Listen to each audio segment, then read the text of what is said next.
경차 타고 온 할아버지를 무시한 은행 직원들.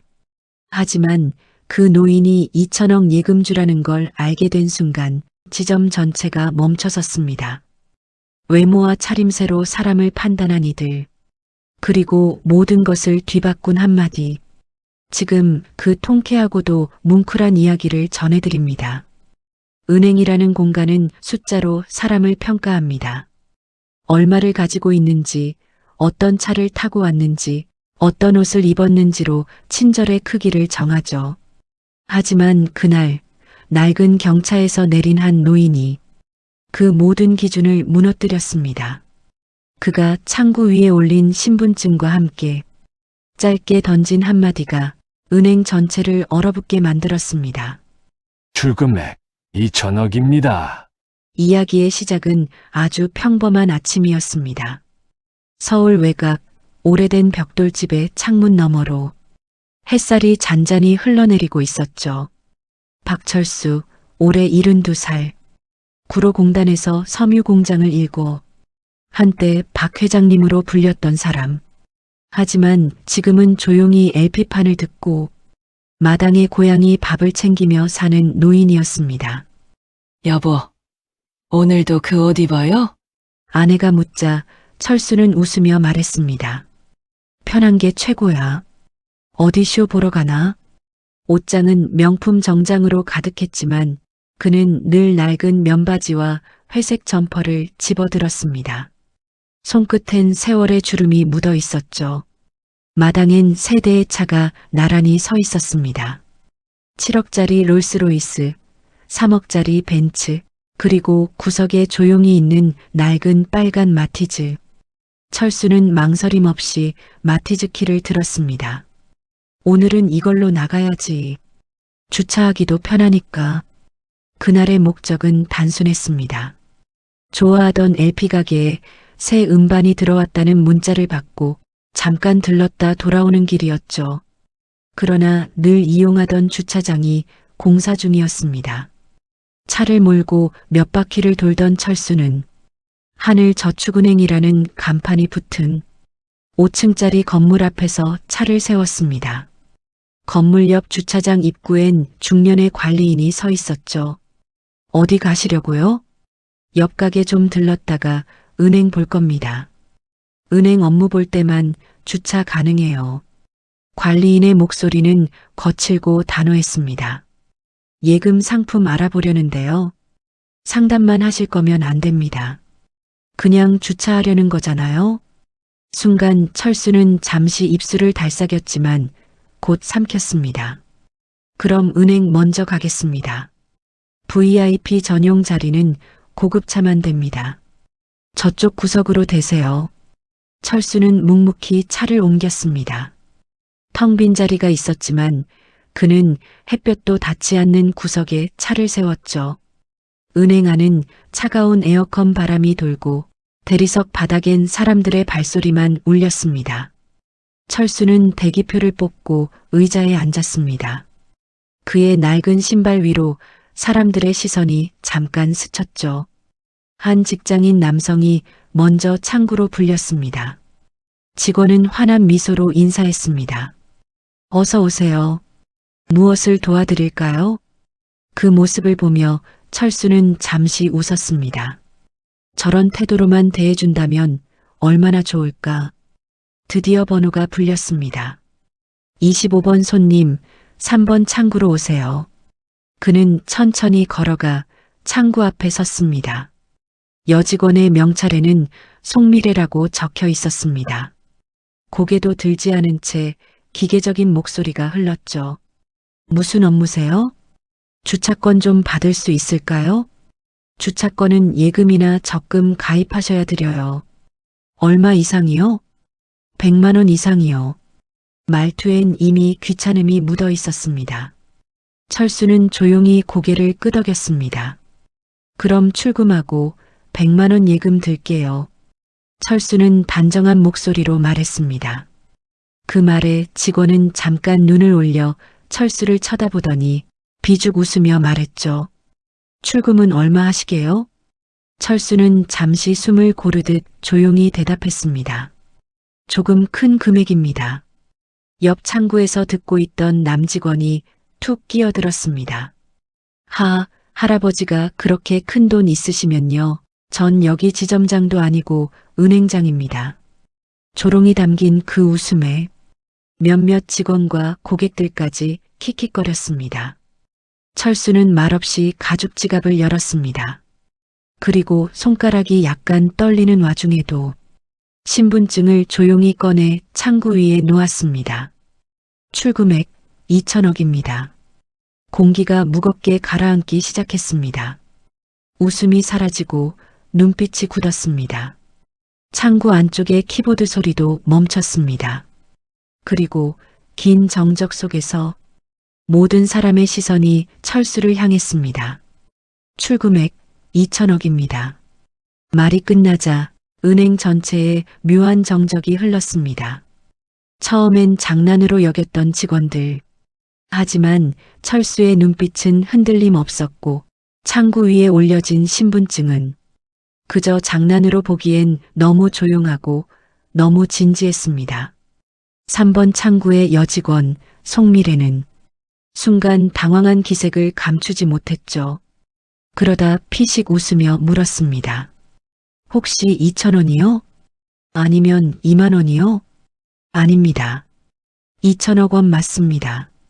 철수는 또박또박 말했습니다. 모든 직원들의 고개가 그의 쪽으로 돌아갔습니다. 미래의 눈썹이 살짝 경련을 일으켰고 창구 안쪽에 있던 남직원은 아예 배를 잡고 웃기 시작했죠. 진짜 오늘 만우절인가요? 회장님이시라면서요? 그럼 우리가 은행장 해야죠? 그리고 그 말이 끝나자마자 창구 너머에서 속삭이던 직원들 몇 명이 웃음을 터뜨렸습니다. 2천억이래 진짜. 할아버지 마티즈 타고 왔는데 농담도 프로급이다.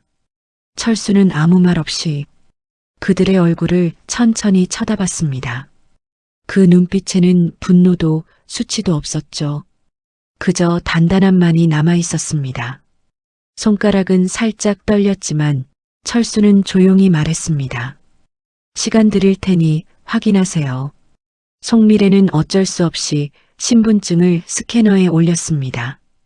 말끝마다 비웃음이 묻어났던 그녀도 이제는 살짝 긴장한 기색이 스쳐갔죠. 신분증 정보가 화면에 뜨자 그녀는 마우스를 잡은 손으로 느릿하게 키보드를 눌렀습니다. 고객명 박철수, 주민번호, 그리고 계좌 조회 버튼, 커서를 올려놓고 잠시 망설이다가 툭 하고 클릭했습니다. 다음 순간 모니터에 숫자가 떴습니다. 총 예금 잔액 2,247억 원. 송미래의 눈이 커졌습니다. 입술이 저절로 벌어졌고 화면을 한참이나 내려다보며 숫자를 하나하나 세기 시작했죠. 1,000만, 10만, 100만, 1,000만, 억, 10억, 100억, 1,000단위가 둘. 잘못 본 줄 알았습니다. 하지만 그 숫자는 그대로였습니다. 2,247억. 한눈에 봐도 은행 역사상 보기 힘든 숫자였습니다. 바로 옆에 있던 남직원도 화면을 들여다봤다가 순간 뒷걸음질을 쳤습니다. 미래 씨, 진짜야? 그녀는 대답하지 못했습니다. 말을 꺼내기엔 목이 너무 말라 있었거든요. 뒤에서 다른 직원들도 몰려들었습니다. 처음엔 웃음기 가득했지만 모니터를 보는 순간 그들의 표정은 서서히 새하얘졌습니다. 진짜 2천억 넘어요. 계좌 하나에 지금 이 금액이? 와, 이게 가능하긴 해요? 모두가 충격에 빠진 그때 지점장실 문이 벌컥 열렸습니다. 회색 정장에 단정한 넥타이를 맨 50대 중반의 남성이 빠른 걸음으로 나왔죠. 그의 이름은 장민석, 이 지점의 지점장이었습니다. 무슨 일이냐는 듯 눈빛이 날카로웠지만 그가 창구로 다가와 화면을 본 순간 눈빛이 바뀌었습니다. 얼굴이 창백해졌고 그가 딱 한마디 했습니다. 이분, 이름이 박철수? 직원들이 숨을 삼켰습니다. 장민석은 화면을 보고 박철수라는 이름을 한 번 더 확인했습니다. 그리고는 조용히 천천히 고개를 들어 철수를 바라봤습니다.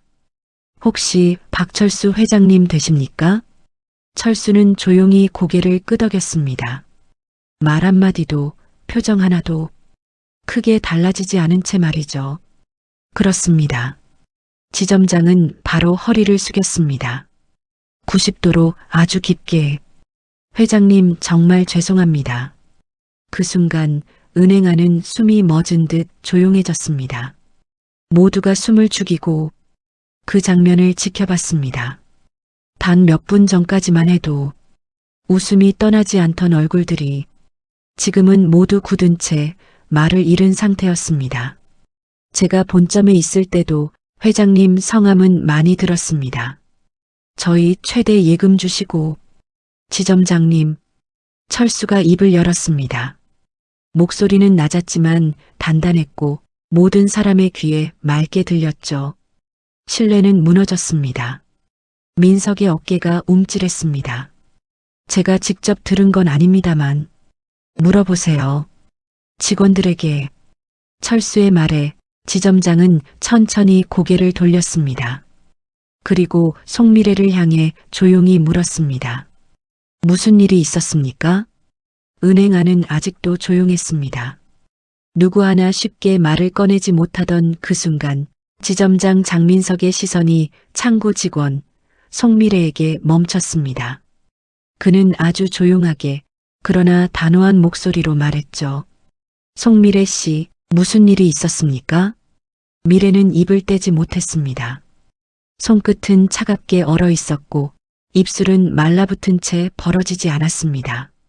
그저 고개만 조금씩 떨릴 뿐이었죠. 대답하세요. 지점장의 목소리가 다시 한번 조용히 그러나 강하게 울렸습니다. 미래는 입을 열었습니다. 회장님께서 주차권을 요청하셨는데, 네, 제가 예금 가입하셔야 드릴 수 있다고 했고요. 목소리는 점점 작아졌습니다. 그래서요? 출금 후 100만 원 예금하겠다고 하셨습니다. 그 말을 듣던 민석 지점장은 눈썹을 살짝 찌푸렸습니다. 그리고 다시 물었습니다. 그게 문제가 됐습니까? 아니요, 출금 금액을 여쭤봤는데, 네, 회장님께서 큰 금액이라고 하셔서 제가 2천억이라고 농담하신 줄 알고 그 순간 말을 잇지 못했습니다. 목소리가 울컥 끊겼죠. 옆 창구에 앉아있던 남직원 최동수, 그도 고개를 들지 못하고 있었습니다. 민석의 눈길이 그에게 향하자 동수는 숨을 삼키며 입을 열었습니다. 제가 회장님이 2천억 있으시면 전 여기 은행장이라고 말했습니다. 말이 끝나자 그 자리에 있던 모든 직원들의 표정이 굳어졌습니다. 장난처럼 받아쳤던 그 한마디가 이제는 손에 쥐고 있던 모든 신뢰를 산산조각 낸 말이 되어버렸죠. 장민석 지점장은 고개를 끄덕이며 말을 이었습니다. 두 분 다 지금까지 이 고객이 누구인지 몰랐습니까? 네, 죄송합니다. 두 사람은 동시에 고개를 숙였습니다. 겉모습만 보고 그가 낡은 점퍼를 입고 마티즈를 타고 왔다는 이유로 하찮게 여긴 거군요. 민석은 낮은 목소리로 말했습니다. 말 한마디, 태도 하나가 신뢰를 무너뜨린 겁니다. 모두가 고개를 떨구었습니다. 철수는 한 발 뒤에서 그 광경을 묵묵히 지켜보고 있었습니다. 지점장은 천천히 철수 앞으로 걸어갔습니다. 그리고 허리를 다시 한번 깊이 숙였습니다. 회장님, 저희가 너무 큰 잘못을 했습니다. 어떤 말로도 이 상황을 가릴 수 없다는 걸 압니다. 철수는 짧게 대답했습니다. 이미 늦었습니다. 목소리는 작았지만 그 안엔 아주 단단한 선이 느껴졌습니다.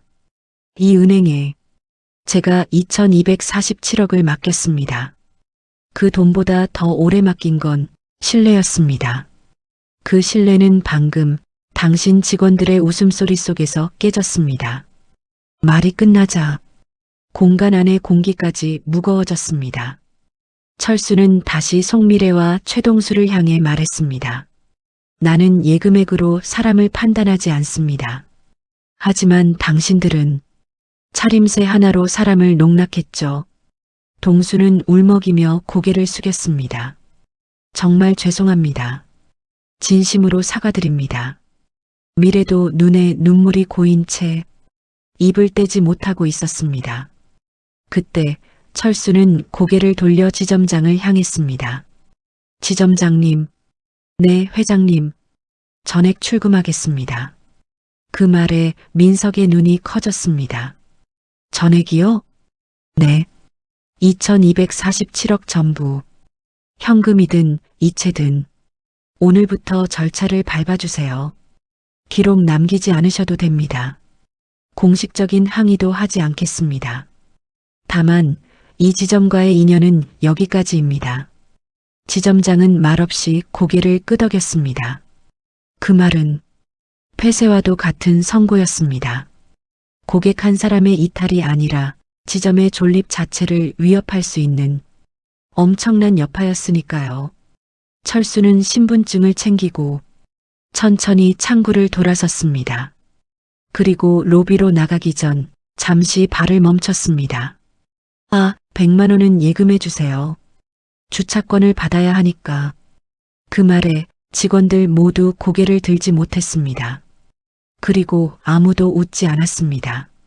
송미래는 손을 떨며 예금 신청서를 꺼냈습니다.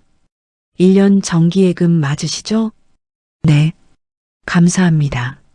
미래는 울먹이며 전자서명을 마무리했습니다. 철수는 주차권을 받아들고 조용히 은행문을 밀고 나갔습니다.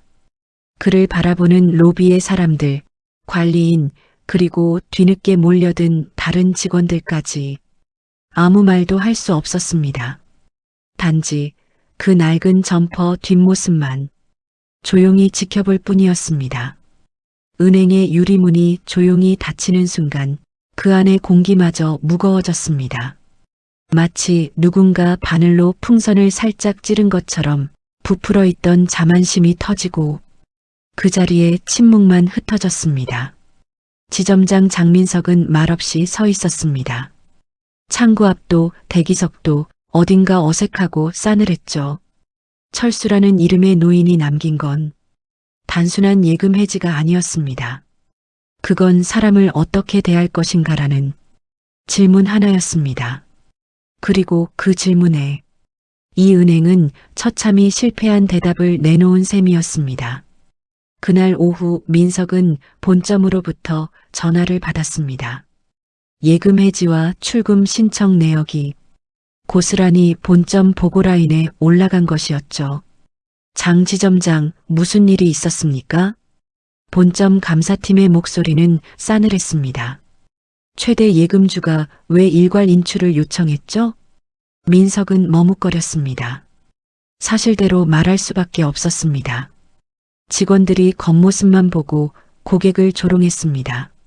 수화기 너머의 긴 침묵, 그리고 짧은 한마디, 지점 폐쇄 가능성까지 검토해 두시죠. 민석은 아무 대답도 하지 못했습니다. 다만 말없이 수화기를 내려놓았죠. 머릿속은 새하얘졌습니다. 창밖엔 평소와 다를 바 없는 오후 풍경이 펼쳐져 있었지만 민석은 알았습니다. 이제 이 은행은 이전과 같을 수 없다는 걸요. 다음 날 오전 철수 회장의 출금 소식은 어느새 고객들 사이에서도 퍼지기 시작했습니다. 2천억을 다 뺀대. 어디선가 들었는데 실제로 건물주래. 지점장이 머리 숙였대. 로비의 분위기는 평소와는 달랐습니다. 창구 앞에선 고객들이 소란을 피우기 시작했고 저도 예금 일부 인출하겠습니다. 혹시 뭔 일 생기는 거 아니에요? 이 은행 안전한 거 맞죠? 하루 사이 인출 요청이 급증했습니다. 그중 일부 고객은 은행의 자산 상태까지 물어보기 시작했죠. 창구 직원들은 패닉 상태였습니다. 특히 송미래와 최동수는 그날 이후 한마디도 편하게 하지 못했습니다. 미래는 앉아 있는 것조차 숨이 막혔고 고객을 마주칠 때마다 가슴이 저릿하게 조여왔죠. 점심시간 구내식당에서도 아무도 말을 걸지 않았습니다. 어떤 동료는 일부러 자리를 옮기기도 했습니다. 무언의 거리감, 그게 더 고통스러웠습니다. 며칠 후 본점의 지시가 내려왔습니다. 송미래, 최동수, 대기 발령. 내일부터 본점 교육장으로 출근. 미래는 그 메일을 읽고 한참 동안 모니터 앞에 앉아 있었습니다. 손가락이 마우스 위에 멈춘 채 아무것도 하지 못한 채 다른 직원들이 눈치를 보며 미래의 쪽을 힐끔힐끔 바라봤습니다. 몇 명은 눈을 피했고 어떤 직원은 한숨을 내쉬기도 했습니다. 그날 퇴근길 미래는 집 앞 편의점에서 오래도록 멍하니 서 있었습니다. 작은 참치김밥 하나를 집어들고 계산대 앞에 섰지만 손은 떨리고 있었습니다. 2,500원입니다. 계산원이 말했지만 그 말도 잘 들리지 않았습니다. 돈을 내고 나와 버스 정류장에 앉아 그날을 떠올렸습니다. 출금액 2,000억입니다. 그 말이 귓가에서 계속 맴돌았습니다. 철수 회장의 목소리는 화난 것도 크게 꾸짖은 것도 아니었습니다. 하지만 오히려 그 차분함이 더 깊이 마음을 후벼 팠습니다. 미래는 알았습니다. 사람을 상처내는 건 고함이 아니라 침묵이라는 걸요. 그 다음 날 출근한 민석 지점장은 창밖을 보며 오래 고민했습니다. 결국 관리인을 호출했죠. 김 씨, 며칠 전 그분 기억하시죠? 그 마티즈 타고 오셨던 건물주요. 우리 지점의 최대 예금주이자 회장님이셨습니다. 관리인의 얼굴에서 혈색이 사라졌습니다. 저는 몰랐습니다. 정말입니다. 알고 대했든 모르고 대했든 그 태도는 잘못된 거였습니다. 민석은 계약서를 꺼냈습니다. 관리 용역 계약 해지합니다. 관리인은 무릎이 풀린 듯 주저앉았습니다. 제발 한 번만 더 기회를. 하지만 민석은 고개를 돌렸습니다. 그 기회를 놓친 건 우리 모두입니다. 며칠 후 지점 폐쇄가 공식 발표되었습니다. 직원들은 벽에 붙은 공지문을 바라보며 숨을 삼켰습니다. 지점은 한 달 뒤 문을 닫게 되었고 직원들의 절반은 타지점 발령도 받지 못했습니다. 그날 책상 서랍을 조용히 정리하던 송미래는 작은 쪽지 하나를 발견했습니다. 고객 한 명이 남긴 메모였죠. 처음엔 불쾌했지만 당신의 미소가 나중엔 마음을 풀게 했어요. 힘내요. 그 짧은 문장을 보고 미래는 잠시 고개를 숙였습니다. 무너진 신뢰 속에서도 한 번쯤 따뜻했던 날이 있었다는 걸 그제야 기억해냈습니다. 그날 이후 철수는 은행 쪽으로는 발걸음을 끊었습니다. 그가 가던 LP판 가게만 가끔 들렀을 뿐 하늘저축은행이 있던 건물 쪽은 일부러 외면했죠. 하지만 시간이 흐르면 사람 마음도 조금씩 변하게 마련입니다. 문득 그런 생각이 들었습니다. 나도 너무 감정적이었나? 지점은 문을 닫았고 그 직원들도 삶이 완전히 무너졌을 텐데 물론 잘못은 분명히 있었습니다. 겉모습으로 사람을 판단하고 조롱하고 비웃은 태도, 그건 분명 용납될 수 없는 일이었죠. 하지만 철수도 나이가 들어서인지 그 모든 분노가 오래가지는 않았습니다. 어느 날 오래된 마티즈를 몰고 시내 외곽을 지나던 철수는 작은 분식집 앞을 지나쳤습니다. 창가에 서빙을 하던 익숙한 뒷모습이 보였습니다. 잠시 차를 세우고 천천히 가게 안으로 들어섰습니다. 어서 오세요. 맑고 반가운 목소리. 하지만 철수가 얼굴을 들자 그녀의 표정이 굳어졌습니다.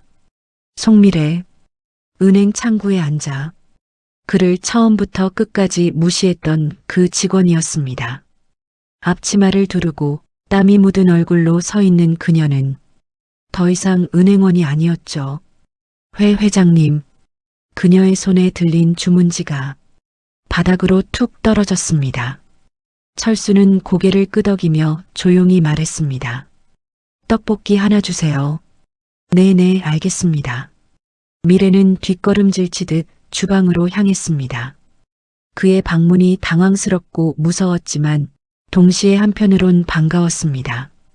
잠시 후 그녀는 조심스럽게 떡볶이를 들고 나왔습니다. 철수 앞에 접시를 내려놓고 말없이 물컵을 옆에 놓았습니다. 철수는 천천히 숟가락을 들었습니다. 그리고 조용히 말했죠. 분식집에서 일한 지는 얼마나 됐나요? 한 달 좀 넘었습니다. 은행은 더 이상 힘들었고요. 힘든 자리였겠죠. 네. 미래는 고개를 숙인 채 그날 일을 떠올렸습니다. 비웃었던 자신의 표정, 조롱 섞인 말투, 그리고 철수의 침착한 대답. 그날 이후 많이 생각했습니다. 제가 얼마나 어리석었는지, 누구든 정중히 대했어야 했는데, 그래요. 그걸 알게 된 게 어디입니까? 미래는 눈시울을 붉혔습니다. 저 다시 시작하고 싶습니다. 더 좋은 사람이 되고 싶어요. 철수는 그녀를 바라봤습니다. 그 눈빛엔 진심이 담겨 있었습니다. 식사를 마친 철수는 지갑을 꺼내며 조용히 말했습니다. 혹시 새로운 직장을 구할 생각 있습니까? 미래는 놀란 듯 철수를 쳐다봤습니다. 네, 지금은 제 건물이 됐습니다. 그 하늘 저축은행 있던 자리요. 미래의 눈이 커졌습니다. 정말요? 곧 새로운 저축은행 지점이 입점합니다. 직원 채용도 시작했고요. 미래는 숨을 삼켰습니다. 제가 지원해도 될까요? 면접은 봐야죠. 합격은 보장 못하지만 기회는 줄 수 있습니다. 그 말에 미래는 눈물을 글썽이며 고개를 숙였습니다. 감사합니다. 정말 감사합니다. 철수는 조용히 명함 하나를 내밀었습니다. 면접 연락은 이 번호로 올 겁니다. 미래는 그 작은 종이를 양손으로 조심스럽게 받았습니다. 떨리는 손끝, 그리고 복잡한 표정. 하지만 그 안엔 분명 희망이 피어나고 있었습니다. 며칠 후 철수는 또 한 사람을 만나러 갔습니다. 공사 현장이었죠. 헬멧을 쓰고 작업복을 입은 남성이 땀을 흘리며 철근을 옮기고 있었습니다. 최동수 씨 맞죠? 남성은 놀란 듯 돌아봤습니다. 그의 얼굴이 굳었습니다. 회장님, 동수는 고개를 숙이며 다급히 철수 앞으로 다가왔습니다. 죄송합니다. 그날 이후 매일 후회했습니다. 지금은 어떤 일 하고 있습니까? 공사 현장에서 일용직하고 있습니다. 그날 말했던 제 입장, 이제는 이해가 되십니까? 네. 너무나도 잘요. 제가 정말 큰 잘못을 했습니다. 철수는 조용히 고개를 끄덕였습니다. 내가 운전하는 게 점점 힘들어져서요. 혹시 내 전속 운전기사 해보겠습니까? 동수의 입이 벌어졌습니다. 저 정말 괜찮으시겠습니까? 물론 기회는 누구에게나 한 번쯤은 있어야 하니까요. 동수는 그대로 고개를 숙였습니다. 땅에 이마가 닿을 듯 깊게. 그 순간 그는 다시 숨을 제대로 쉬기 시작했습니다. 사람이 사람에게 준 기회. 그게 이렇게 숨통을 틔워줄 줄 몰랐죠. 철수는 돌아가는 차 안에서 조용히 창밖을 바라보며 중얼거렸습니다. 사람은 누구나 다시 시작할 수 있어야 해. 하늘 저축은행이 있던 그 건물은 그로부터 몇 달간 빈 공간으로 남아 있었습니다. 문은 닫혀 있었고 간판은 떼어졌고 안쪽은 낡은 조명과 먼지만이 떠돌고 있었죠. 하지만 어느 날 그 건물에 새로운 간판이 걸렸습니다. 청도상의 금융센터.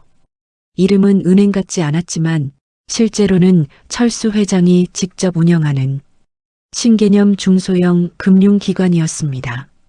복잡한 절차 대신 사람과 사람의 신뢰로 돌아가는 시스템.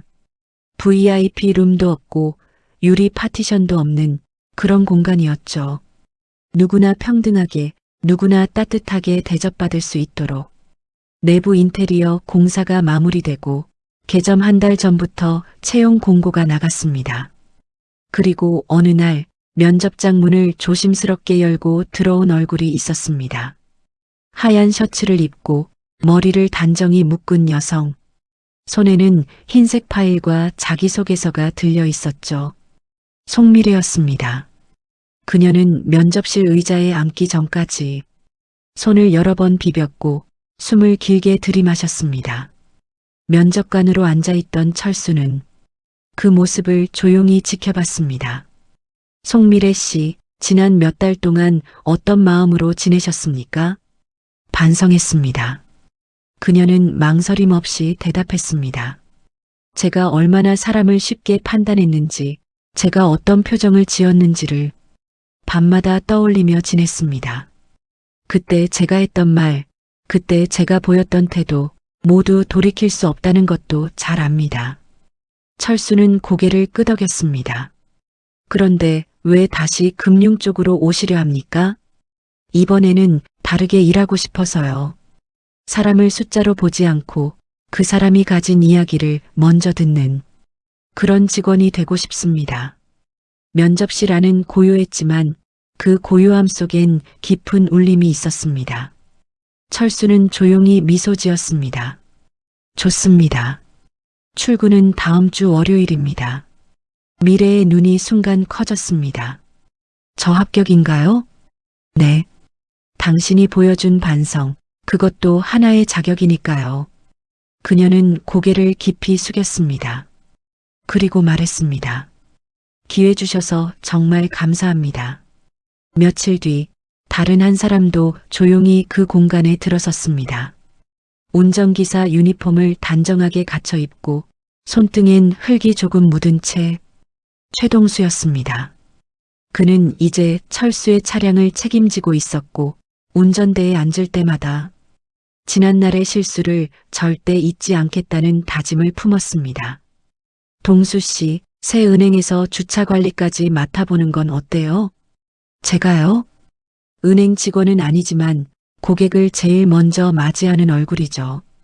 당신이 그 자리를 지킨다면 사람들이 얼마나 따뜻하게 느끼겠습니까? 동수는 고개를 끄덕였습니다. 하겠습니다. 그날 이후 청도상의 금융센터는 조용히 그러나 꾸준히 고객이 늘어났습니다. 건물 입구엔 늘 웃는 얼굴의 동수가 있었고 안쪽 창구엔 송미래가 환한 미소로 고객을 맞이했죠. 어서 오세요. 무엇을 도와드릴까요? 그 인사말은 정과 같았지만 그 안에 담긴 진심은 달라져 있었습니다. 이젠 고객이 어떤 옷을 입었는지도 어떤 차를 타고 왔는지도 전혀 중요하지 않았습니다. 중요한 건 그가 어떻게 살아왔는지, 어떤 이야기를 품고 있는지를 귀 기울여 들어주는 마음이었죠. 어느 날 창구로 한 아주머니가 다가왔습니다. 손에는 검은 비닐봉지 하나, 그리고 구겨진 통장. 얘 이거 정리 좀 하고 싶은데. 미래는 웃으며 봉투를 받았습니다. 네, 걱정 마세요. 제가 하나하나 같이 정리해 드릴게요. 그 말에 아주머니는 조금 안도한 표정으로 고개를 끄덕였습니다.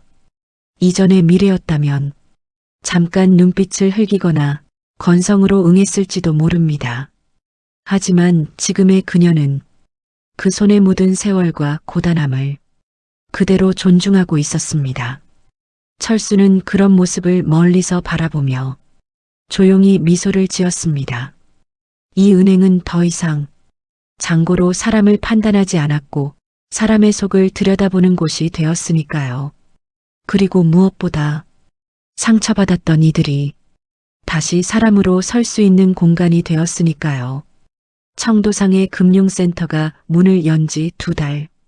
모든 게 조용하고 단정하게 흘러가는 듯 했지만 그 중심에 있는 철수는 자주 과거를 되짚어보곤 했습니다. 이 나이쯤 되면 사람들은 흔히 인생을 정리하고 내려놓는 법을 생각합니다. 하지만 철수는 지금부터가 진짜 시작이라고 말하곤 했죠. 그리고 그 말엔 그가 평생을 버텨오며 지켜낸 단 하나의 원칙이 담겨 있었습니다. 사람을 판단하지 말 것. 이 원칙은 철수가 20살이 되던 해 서울역에서 하루 13시간을 일하던 막노동 시절부터 시작됐습니다. 당시 그는 고향에서 무작정 상경해 밥 한 끼 제대로 챙기지 못한 채 공사장 인부들과 어깨를 맞대며 살아가고 있었습니다. 어느 날 한 현장 소장이 철수를 부르더니 묻지도 않고 욕을 퍼부었습니다. 너 같은 촌놈이 뭘 안다고 여기서 지시를 해? 그 한마디에 철수는 아무 말도 못한 채 머리를 조아렸고 밤새도록 철근을 옮기며 홀로 눈물을 삼켜야 했죠. 그때 그는 결심했습니다. 절대 겉모습으로 사람을 무시하지 말자. 그리고 언젠가 자신이 누군가에게 일자리를 주는 사람이 되면 그 사람의 말투나 복장이 아니라 그 사람이 살아온 시간으로 평가하겠다고. 그 다짐은 그가 구로공단에서 섬유공장을 차리고 일꾼을 뽑기 시작했을 때도 그대로 적용됐습니다. 다리 저는 청년도 고졸 출신 아주머니도 다들 정직하게 묵묵히 일하면 그 누구보다도 좋은 일꾼이 됐습니다. 그러다 그는 점점 자리를 넓혀 건물도 사고 땅도 사고 결국 은행 VIP 고객이 되기까지 했습니다.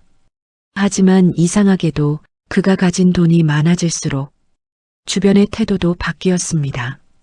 정장을 입고 고급차에서 내릴 땐 모든 사람이 먼저 문을 열어주었고 작은 한마디에도 수십 개의 인사말이 쏟아졌습니다. 반대로 평범한 옷차림으로 마티즈에서 내리면 그 어떤 배려도 사라졌습니다. 철수는 그런 경험을 반복할수록 세상이 얼마나 사람을 쉽게 판단하는지, 얼마나 얕은 시선으로 대하는지를 뼈저리게 느꼈습니다. 그래서 그는 일부러 검소한 옷을 입고 작은 차를 몰고 늘 조용히 살았습니다. 겉으로 보기에 그냥 평범한 노인일 뿐이지만 그 안엔 수십 년의 시간과 땀이 담겨 있었으니까요. 그러던 어느 날 그는 우연히 아내와 이런 대화를 나누게 됩니다. 여보, 당신처럼 평생 성실하게 살아온 사람들이 편히 대접받을 수 있는 은행이 있다면 얼마나 좋을까? 그 말에 철수는 가만히 고개를 끄덕였습니다. 그래, 그런 은행을 만들어 보는 거야. 그 말이 바로 지금의 청도상의 금융센터의 시작이었습니다. 그는 세상에 보여주고 싶었습니다. 돈 많은 사람만을 위한 공간이 아닌 진짜 사람을 위한 금융이 가능하다는 걸. 정장을 입지 않아도 명함에 대기업 이름이 없더라도 누구나 존중받을 수 있는 곳을 만들 수 있다는 거요. 그래서 그는 그 하늘 저축은행 건물을 매입했습니다. 그를 무시하고 조롱했던 그 자리를 일부러 그대로 인수했죠. 왜냐면 그 자리에서 다시 시작하는 것만이 진짜 의미가 있다고 믿었기 때문입니다. 그리고 그 자리에 있던 사람들에게 진심으로 반성할 기회를 주고 싶었습니다. 그게 누구보다 오래 살아온 자신이 해야 할 몫이라고 생각했죠. 사람이 사람에게 다시 기회를 줄 수 있어야 세상도 조금은 따뜻해지는 거 아니겠어. 그의 말처럼 청도상에는 하나의 금융기관이기 이전에 사람의 이야기를 받아주는 공간이었습니다. 기초생활수급자가 조심스럽게 대출 상담을 요청해도 신용이 낮은 청년이 적금 문의를 해도 이 은행은 그들의 사정을 먼저 들었습니다. 그게 철수가 만들고 싶었던 진짜 은행이었습니다. 이제 그 공간은 그가 50년 넘게 살아오며 참고 견디고 쌓아온 신념이 고스란히 담긴 결과였습니다. 그리고 그 결과는 예상보다 훨씬 더 조용하게 그러나 깊게 사람들 마음속에 스며들기 시작했습니다. 겨울이 가까워질 무렵 청도상의 금융센터의 유리문엔 작은 손글씨 안내문이 붙었습니다. 감사합니다. 따뜻한 연말 되세요. 글씨는 송미래의 손글씨였고 그 옆에는 손으로 그린 조그만 눈사람이 그려져 있었죠. 은행 안은 여느 때처럼 조용했고 사람들은 천천히 자신의 순서를 기다리며 창밖으로 내리는 첫눈을 바라보고 있었습니다. 철수는 여전히 그 구석자리 작은 사무실에 있었습니다. 고급스러운 집무실도 비서도 없었지만 그에게는 그것보다 더 중요한 것들이 있었죠. 문득 한 할머니가 직원 안내를 받아 철수의 사무실로 들어왔습니다. 여기 회장님 계신다고 해서 어서 오세요. 앉으세요. 그녀는 천천히 주머니에서 낡은 천지갑을 꺼냈습니다. 지갑 속엔 몇 장 되지 않는 지폐와 적금 통장 하나가 담겨 있었죠. 이거 우리 손주 결혼자금으로 모은 건데요. 은행에선 이자도 얼마 안 붙고 잘 모르겠어요. 철수는 천천히 그 통장을 넘겨보며 말했습니다. 이 통장엔 돈이 아니라 손주에 대한 사랑이 담겨 있네요. 할머니는 쑥스럽게 웃었습니다. 그저 조금씩 모았을 뿐이에요. 아무것도 아닌 돈인데 돈의 크기는 금액이 아니라 마음으로 정해지는 겁니다. 그 말에 할머니의 눈가가 살짝 젖었습니다. 그날 이후 청도상에는 입소문을 타기 시작했습니다. 작고 조용하지만 사람 이야기를 잘 들어주는 곳, 눈을 마주치며 인사하는 은행, 그리고 실수한 사람에게도 기회를 주는 곳이라고요. 어느 날엔 머리에 흰 머리가 섞인 한 중년 남성이 입사 지원서를 들고 왔습니다. 제가 신용불량자였던 적이 있어서요. 혹시 이런 이력 괜찮을까요? 철수는 물었습니다. 그 일에서 무엇을 배웠습니까? 정직의 무게요. 거짓말 한 번에 사람 10명이 올 수 있다는 거요. 그걸 알게 된 사람이면 우리와 함께 할 수 있습니다. 그렇게 청도상회는 실수했지만 반성한 이들을, 작지만 성실한 이들을 하나씩 품었습니다. 언론에서는 이 은행을 사람 중심의 금융 실험이라고 불렀고 인터뷰 요청도 쏟아졌습니다. 하지만 철수는 단 한 번도 카메라 앞에 서지 않았습니다.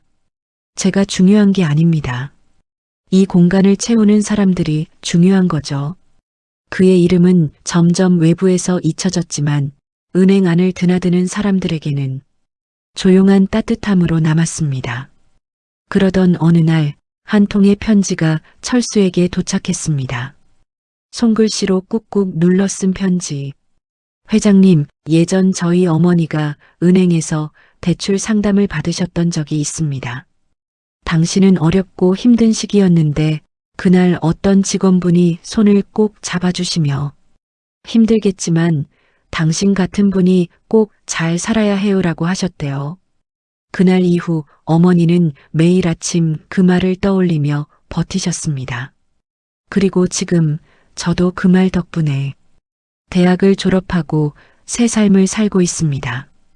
감사합니다. 이 은행이 있어서 우리 가족이 다시 숨을 쉬게 됐어요. 편지를 읽던 철수는 천천히 눈을 감았습니다. 세상이란 게 그렇죠. 돈만으로 움직이는 것 같다가도 어느 날 따뜻한 말 한마디에 한 가족이 일어서고 한 청년이 다시 웃기도 합니다. 은행이라는 공간, 그저 돈을 맡기고 찾는 곳이 아니라 마음을 다시 세우는 공간이 될 수 있다는 걸 청도상회는 그렇게 증명하고 있었죠. 그날 저녁 퇴근 준비를 하던 송미래가 사무실을 열었습니다. 회장님, 내일 아침 회의 자료 준비해놨습니다. 철수는 고개를 들며 미소 지었습니다. 미래 씨, 오늘 고객 중에 가장 기억에 남는 분은 누구였습니까? 그녀는 잠시 고민하다 말했습니다. 처음 오신 아주머니요. 손이 많이 거칠고 말씀이 느리셨는데 이 은행은 참 편하다고 웃으셨거든요. 철수는 고개를 끄덕였습니다. 그게 우리가 존재하는 이유입니다.